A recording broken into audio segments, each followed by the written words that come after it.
What is going on, Goomy Gang? Welcome back to the channel. Hope you guys are doing fantastic. Today, of course, it's another shotgun video. Who would have thought? Who would have thunk it? Well, with today's video, we're going to be talking about the Marine SP. This is the Black Ops 6 pump action of the game. There's a lot going for it that makes it really strong. There's a few things holding it back, but honestly, it's a pretty solid shotgun, and it did get a buff in the last big update we had, so I figured I'd talk about that now and share my thoughts on it. Now, I know I'm going to get some questions about it, about the last update where they removed Dragon's Breath from all the shotguns that have it. That is a problem. I will be addressing that probably in a different video, but for now, we're just going to talk about the Marine SP. I'll talk about that in a different video, I promise. So hopping on over to the Marine SP, I want to go dive onto sim.gg because they have all the updated stats for the guns and show you guys why this thing is actually really damn strong for a pump action, even over some of the other pump actions we had in the past. This one is very strong for a few different reasons. As always, here we are on the lovely sim.gg, and as you can see, here is the damage profile for the Marine SP. Now, up close and personal, obviously this thing just does enormous damage. Yes, you can one-shot headshot. That's if you hit all your 5 pellets when you're aiming down sights at this 1.8 meter range.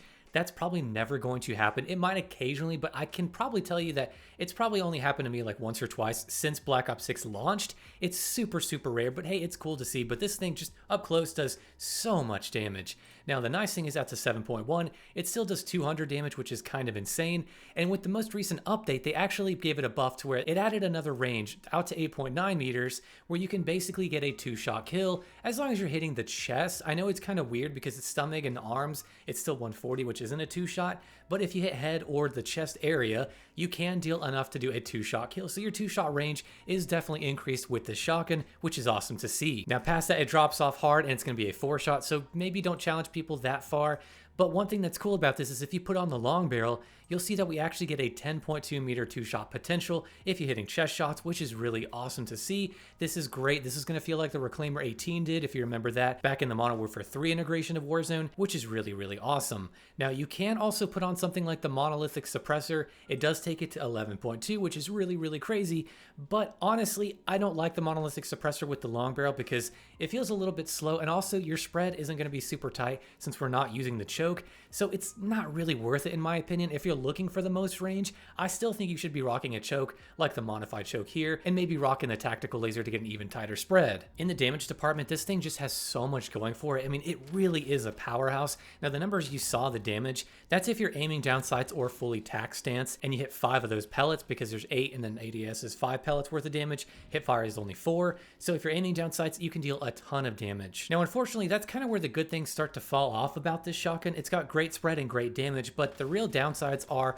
that it has a terrible rate of fire. The base rate of fire is like in the 60 RPM, which is just really bad. I really do think that this gun needs a base buff to its base rate of fire. Now, if you put on rapid fire, it is going to bump that up and hurt your range a tiny bit. The range is negligible in that regard, but the rate of fire boost is nice. It takes it up to about the 71 rounds per minute, which is better, but still pretty bad. I mean, that's slower than something like the Model 680 was in Warzone 1, so just keep that in mind. It's a very slow shooting shotgun, which is super unforgiving. In a lot of gunfights, you could kind of get away with maybe jumping from left to right and hitting the person like that, but in most cases now, it just takes so long to shoot, they're still going to be able to kill you in between your shots. Another deal breaker for me, which is worse than the other part of this, is that the sprint to fire speed is very slow. Even with all the attachments you can find to help with your sprint to fire speed, you're not getting below maybe 140 milliseconds, I think. I think it got a little bit of a buff with the combat barrel, but it's just not enough. It's still very slow. It's so clunky. If you're rocking the long barrel and like the combat stock, it's not really that good because it just takes so long to get your gun up.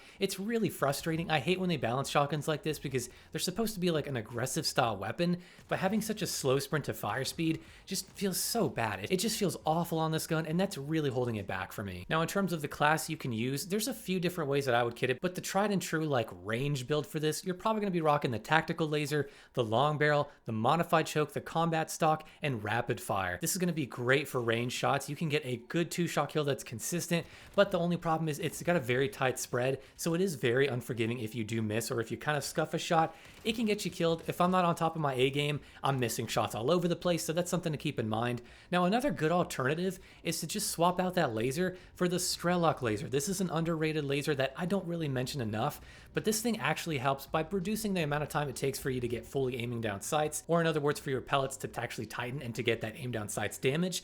So if you don't mind rocking the iron sights, definitely try the Strelok laser. I think you might find it's actually surprisingly good, and I've been having a lot of fun switching builds with this thing and putting this laser on instead. Now overall, this thing is a beast. It's a monster. It does a ton of damage. It's definitely up there with some of the best pump actions in terms of damage we've had, but the problem with the sprint of fire, with its base rate of fire, just really hold it back and make it kind of clunky and awkward to use.